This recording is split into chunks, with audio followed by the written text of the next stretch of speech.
Hey, Dr. Jarrett, do you know how to drive a 15-passenger van? I paused for a second as I was scanning all the different types of vehicles I've ever driven in my life and answered, yeah, sure. I can drive a 15-passenger van. Okay, great. Thanks, and I'll get back to you. But what is it? Gone. Then it's time for me to get back to the clinic. And I didn't even know what that question was about. I mean, I've driven a lot of different vehicles in my life, and a 15-passenger van, that would fit within what I've done before. So yeah, sure. Why not? Oh boy. Wait until I tell you why I was asked that question.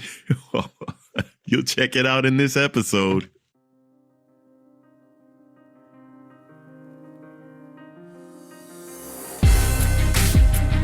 Welcome to the Licensed to Live show, where professionals, doctors, champions, VIPs, attorneys, and those in public office discover strategies that help you restart and gain what is lost when you find yourself accused. If another has doubted your integrity, questioned your credentials, or caused your actions to come under scrutiny, you are in the right place. On the other hand, if you have never felt the knot in the pit of your stomach when legal papers are served, the heartbreak of disappointing your family when the lock clicks shut on handcuffs, or had to appear before a board of review, then be aware, the longer you serve, the more likely you are to find yourself under the microscope of those who judge. Prepare yourself for this uncomfortable possibility. Now, here's your host, Dr. Jarrett Patton. Welcome to this episode of Licensed to Live. My name is Dr. Jarrett Patton, and I am your host for our journey together today and every day you choose to listen to this show. If you or anyone you know has been dissed in their career, please invite them to join us along this journey. Just go to Apple Podcasts or your favorite podcast player and hit subscribe when you type in Licensed to Live. And while you're there, please rate this episode as well as any other episode that you've listened to. And this will keep me giving you the most up-to-date information about career and life changes. You guys know what I mean by let's say dissed. I mean discouraged, disengaged, displaced, disgruntled. If you've been dissed, this is the place to listen to. And yes, I was asked why I can drive a 15-passenger van, and that began a whole other story about what I learned as a Presidential Motorcade driver. And we'll get back to this right after we finish thanking our sponsors. Hey, this is Dr. Jarrett Patton. Do you need more positivity in your life? No matter what part of your life you want to transform, positive affirmations can help you achieve your goals. But sometimes making permanent changes can be difficult. Designed with you in mind, Licensed to Live, daily affirmations to rebuild your life will inspire and equip you to become the best version of yourself. Licensed to Live, daily affirmations to rebuild your life will set you on the path to changing your mindset, beliefs, speech, and ultimately your actions. You can change your life now by getting your copy at Amazon, Barnes & Noble, your finer book retails, or licensedtolive.com. That's licensedtolive.com. Something smells good. EH3 coffee. EH3 coffee. Premium organic. Nothing better than waking up. EH3 in your cup. Premium organic. EH3 coffee. Nothing better than in the middle of your day. EH3 coffee. Premium organic. EH3 coffee. Make sure to use the coupon code Dr. Jarrett when you're ordering your EH3. This is Super Bowl champion Mike Logan, and you are listening to Licensed to Live. Yeah, it's probably been a dozen years or so ago. And, with election season around us, I wanted to give a good old-fashioned November-ish election kind of story. Yes, I drove in a presidential motorcade, and I learned a lot of things from it. It all started by what seemed like an innocuous question about what kind of vehicle can I drive, and let me tell you what happened from there. So a few days later, I hear back from the person that asked me that strange question, and they said, I was selected to be a part of a presidential motorcade driver as the president is coming to town for a special town hall and community tour.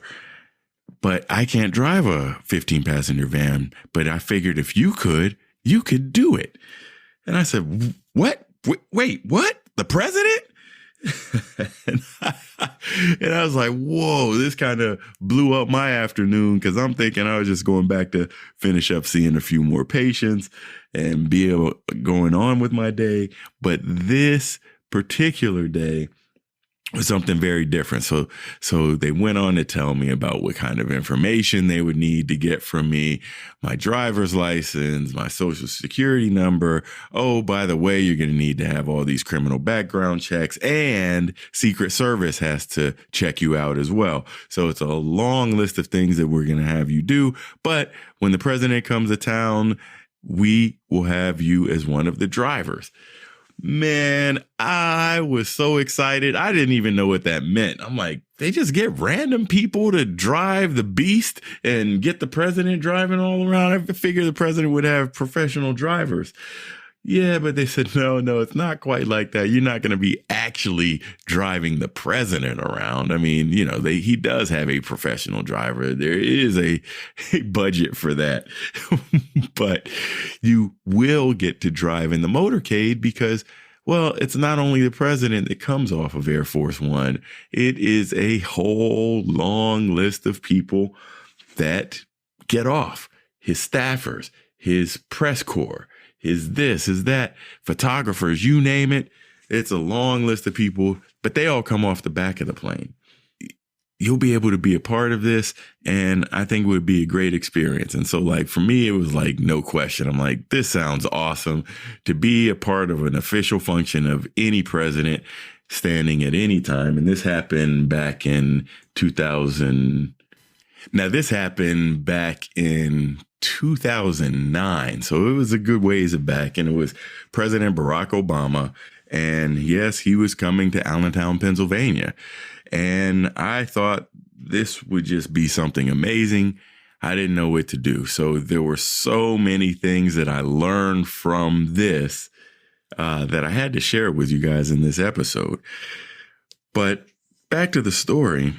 Once I figured out that all of this was happening for this town hall that he was coming to and going to learn about America and Americans and visit us where we live, it sounded so exciting.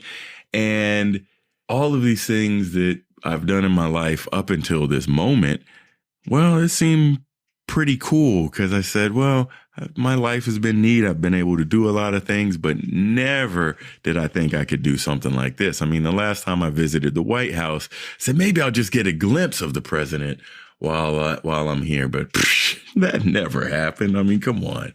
It has to be kind of an extraordinary thing for something like that to happen. So, hey, I started submitting all of that information back in for criminal background checks, for the Secret Service to check me out. And I get notification, some weeks later that, hey, I have been approved. And it came with a long list of things that I would need to be able to do.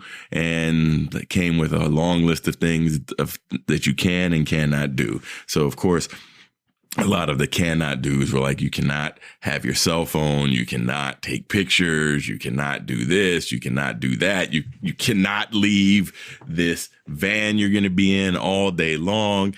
So I get all of these instructions, and that was one of the first things I learned. I said, you know what? I sure better be ready to follow instructions, because I don't think there's going to be any room for error in this. I mean, we're talking about the president, and we're just talking about some regular everyday citizens that get to participate in this kind of thing.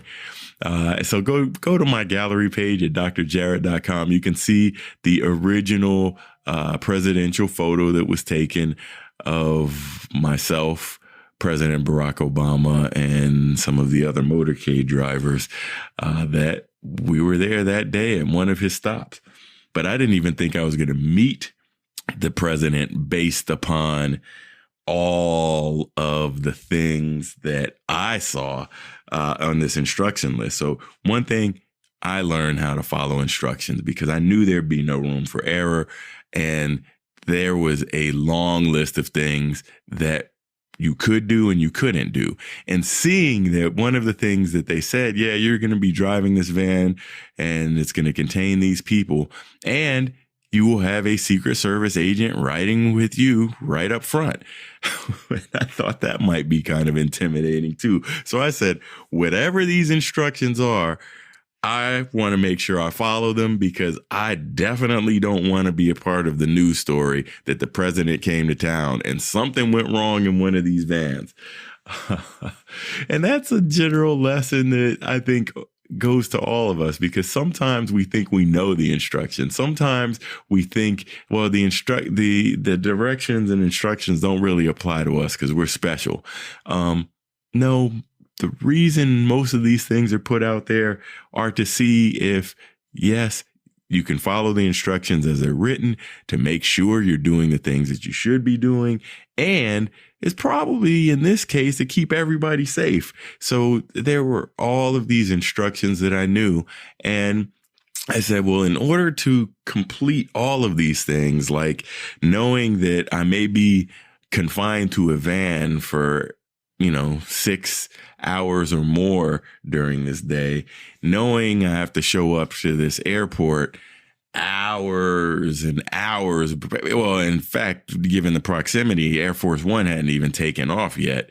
And we were way, way ahead of time hanging around the Lehigh Valley International Airport waiting for this thing to land.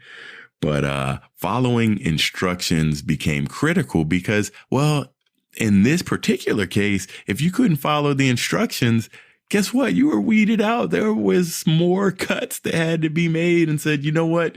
You're not Presidential Motorcade type of stuff. And yeah, you might get let go and you may not be able to make it through. And you certainly won't be driving anyone associated with the president around this day. So following instructions is extremely important. And one of the biggest instructions that we got, really, once everything was going through and we were assigned our van and we were told the people who were going to be getting in the van, we were given our Secret Service pin to put on, and all of these cool things going on. They said, you are supposed to follow the vehicle in front of you and make no deviation. I thought that was going to be a simple instruction to follow. But fast forwarding to this big old Air Force One landing at the airport and them filing us out in the vehicles, straight on the tarmac. You're driving a vehicle right in the airport. So you're like doing stuff and having access that you don't even have when you show up at the airport and ready to take a flight somewhere. You're certainly not driving around in a van. And in the beginning part, you're by yourself because the Secret Service is largely on the plane. There are a few guys that were around ahead of time to try to get everything going, but most of them are going to be on the plane with the president. And I distinctly remember once we got this thing going, well, obviously, when the president's in town, there is no traffic. They shut everything down from major interstates. If that's along the work, we were had a stint that we were going on the Pennsylvania Turnpike. So the Pennsylvania Turnpike segments of that got shut down, and we never had to stop, which was striking. That you may be going down a regular city street with perhaps the speed limit typically may be of 30, but since all these streets are shut down, The crosswalks are shut down. The side streets are shut down. I am flying in this van at like 65 miles an hour on a city street. And it actually was very difficult to keep up with the traffic in front of you at some of this time. So that instruction was particularly important. And as you can just see me zooming in this white van that doesn't have a souped up engine. It doesn't have a souped up suspension. It is a basic rental 15 passenger van.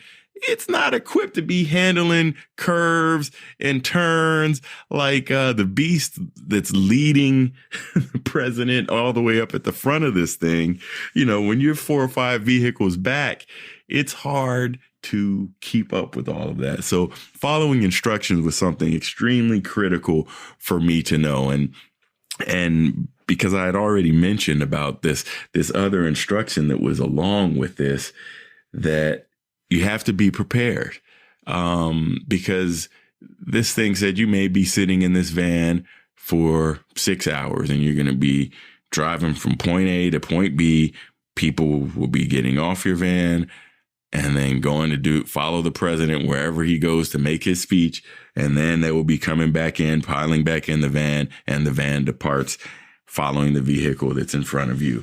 And it was exceptionally fun to be doing this during the day. But the second thing I needed to know is I needed to be prepared. My biggest concern about all of this is like kind of basic concerns. It's like they said, yeah, you can bring something to eat or drink that you can have in the van at some point during the day. But there are going to be no stops. There are going to be no bathroom stops. And I was concerned about this. I said, so I can't go about my normal day having my EH3 coffee in the morning and worried about having diuresis all day because of this. I mean, seriously. So let me tell you how I got prepared for this day. I had to do a couple of test runs. I wanted to make sure I was going to be at the airport on time. I wanted to make sure I had the right clothing to have on and have myself prepared. And I wanted to know, hey, could my bladder hang in there for this whole day in this white 15 passenger van? So the morning of, I get up at a super early hour and I don't have my normal coffee. I said, oh, maybe take a mug of that and keep that with me later. And I said, I'm not going to drink any water. And you know what I'm going to do? I'm going to hop on this elliptical machine. I'm going to start working out. And I was working out right in my house, sweating and getting my heart rate up, pumping up the muscles. And really, so one, that of course got my energy pumped up and I was having a great time with that. But two, it's like I needed to be dehydrated because I didn't want to be the guy that said, hey, I have to pee. All right, well, we got to pull you out and let somebody else do this. We didn't want that guy. I didn't want to mess this thing up. So you have to prepare yourself. When you're asked to perform a task that perhaps you haven't done before, you are going to want to prepare yourself for the long haul. You're going to want to prepare for the things that are supposed to happen. You're going to want to prepare for the things that may not happen, the things that you may not even see coming. You want to get push forward. So you have to be prepared for so many angles. And this is true in life. This is true in your career. Get yourself prepared because, if you want to just go up and on game day, let it be your first practice, things aren't going to turn out the way you want them to turn out. Take the time to prepare yourself. And a lot of us say, oh, I'm a professional. I do things like this all the time. But there's nothing like practice.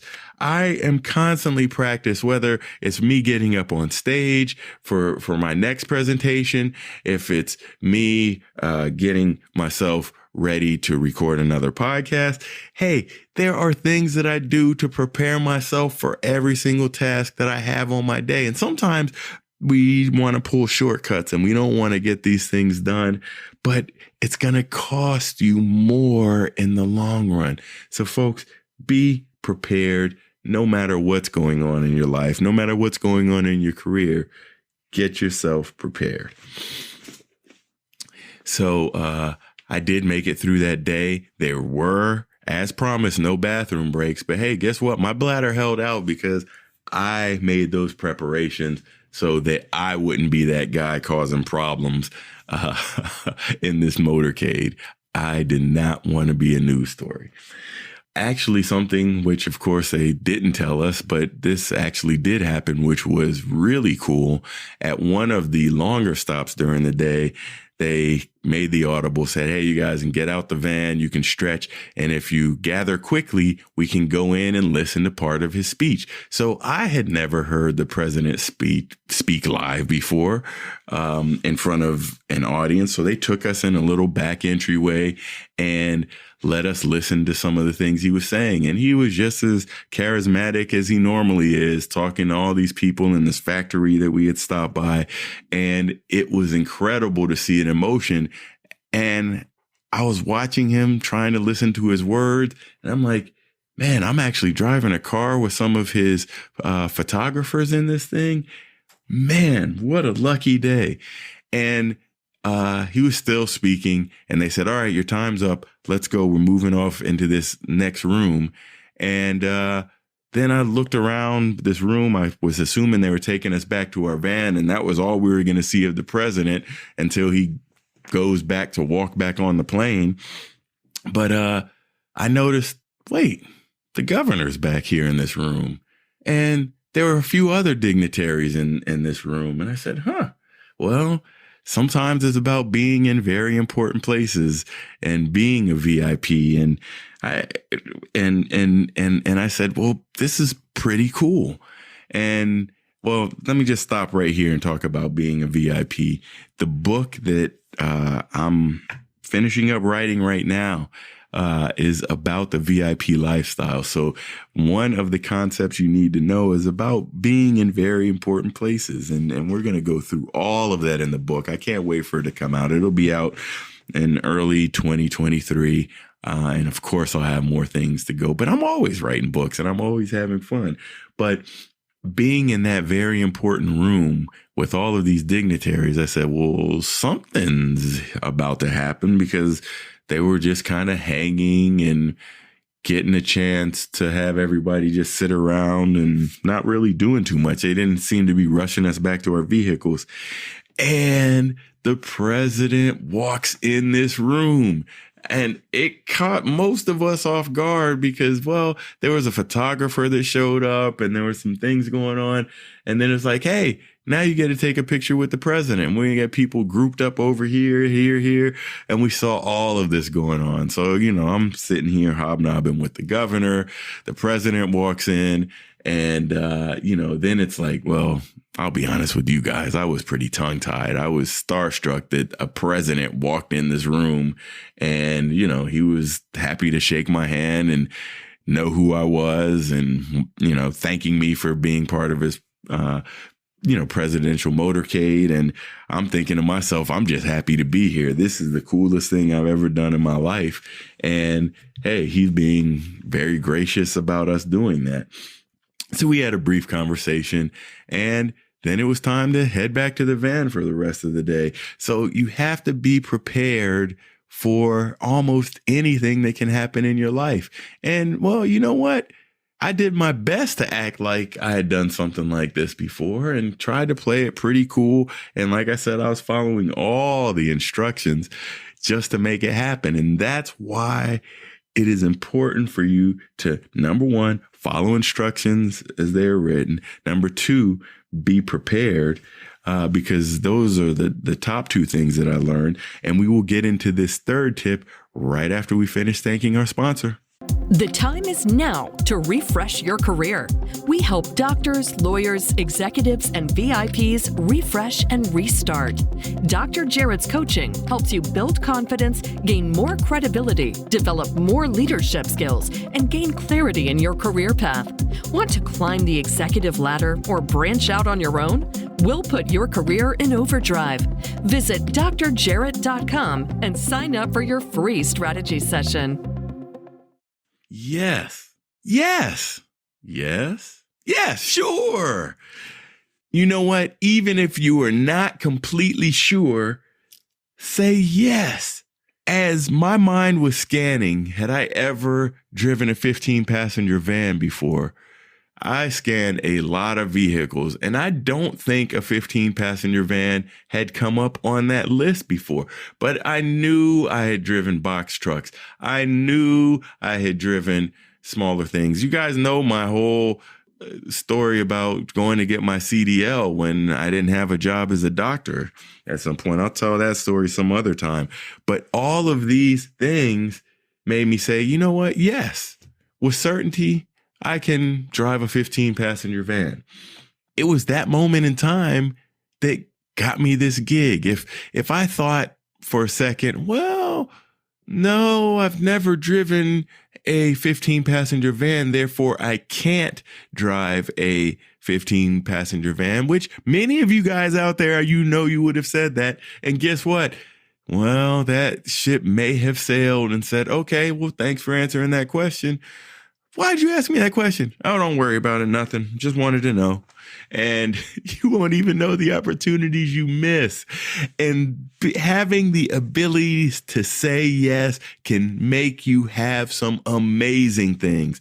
I can't tell you how many times TV news journalist has called me up and said, hey, can you do a segment on this, on such and such? And, you know, I may not look at my calendar, but I'm going to say yes. You know why? Because yes, I will. Yes, I can do this. Yes, I can help you write this story. Yes. And the reason is that sometimes people need help and they just want to be sure they know where they can get the help from. All too often in our lives, our default answer is no. I don't have the time. I don't have the money. I don't have the resources. I don't have this, that, and the other. No. And what does that do? That shuts you down to opportunity. Opportunity comes in all shapes and sizes, folks. This is what I learned from driving in this Presidential Motorcade. Opportunities have all different shapes and sizes. And if you are willing to say yes, some of them will come true to you. So another concept that we talk about in this VIP lifestyle book that's coming out, we don't have the title yet, so I don't even know what to call it. We'll just call it the Next License to Live book. And while we are talking about this, it's really about expecting the best and having expectations for the best things that come out of your life, because they will. You don't understand how much your mind has to do with the things that you accomplish. So let it start by just saying yes. Yeah, and all in all, it was an incredible day, an incredible opportunity to meet the president, the governor, a number of people that I hadn't met before. And I still have that picture up on the wall of my office, the letter that they sent back thanking me for, doing this job. It was crucial to his job as president. I have to put that out there as well, so you guys can see that letter. But it was just amazing for me in order for this to all happen in this way. And this is why I encourage you guys to follow these 3 tips. Follow the instructions, be prepared, and just say yes. Just say yes. And if you're doing these things, guess what? You are going to be ready for the next ones. Remember, fire starters, if you or anyone you know has been dissed, please invite them to join us along this journey. Simply go to your favorite podcast player and hit subscribe. And while you're there, rate this episode so you let me know what I'm doing right, what I'm doing wrong, what you would like to hear more about, because I will provide you the most up-to-date information about career and life changes. And hey, what am I doing in between episodes? Hey, I hang out on LinkedIn a lot. So make sure you find me on LinkedIn, connect with me. And hey, you might even want to have a strategy session with me one day. But hey, remember to follow those instructions, be prepared, and just say yes. And I will see you next time.